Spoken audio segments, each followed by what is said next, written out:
The UN Climate Change Summit in Glasgow is entering its final hours as leaders debate a final agreement on climate change action. The summit has run a day over time, but must end today, officials say. After more than 2 hours, the debate on the agreement has adjourned before leaders reunite to consider and adopt the plans.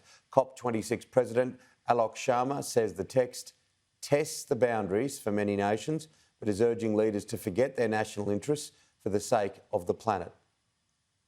And you all know that the world is willing us on to be bold, to be ambitious, and so much rests on the decisions that we collectively take today. So friends, we have reached a critical juncture where we must come together and bring our hard work to a successful conclusion. The agreement, still in the draft stages, will see countries commit to keep the 1.5 degrees Celsius global warming limit within reach this century, take necessary steps to phase out coal despite pushback from India, phase out inefficient fossil fuel subsidies. A UN committee will report next year on how close wealthy countries are to giving $100 billion annually to vulnerable and developing nations.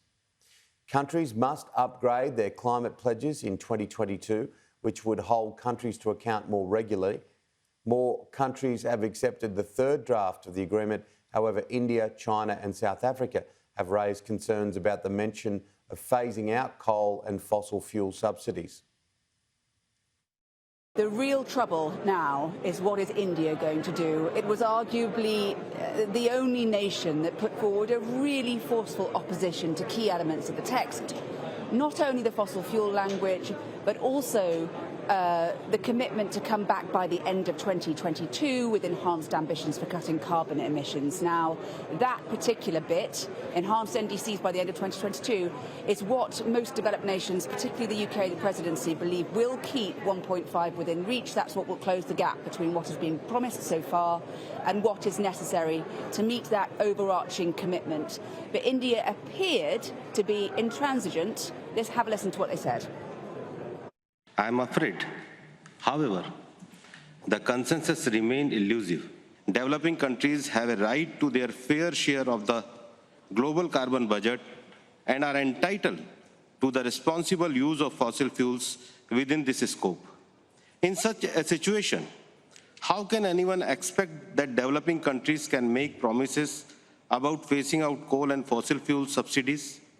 Developing countries have still to deal with their development agendas and poverty eradication. Well, what next? I understand that plans are being formulated. While that plenary was happening, there was some discussion about, do we let further meetings and negotiations happen, particularly given interventions from India? But the answer is no. Alok Sharma, keeping his word that he is absolutely determined to try and close this COP tonight, and so he is moving very quickly, with a steamroller-like effect, to get to the closing plenary, to put these documents into legal form and to get on with it. And his hope will be, his team's hope will be, Archie Young, the lead coordinator, lead negotiator for the UK, are desperately hoping that a sheer sense of momentum will get this text over the line, that India will feel isolated and will also vote to adopt that text.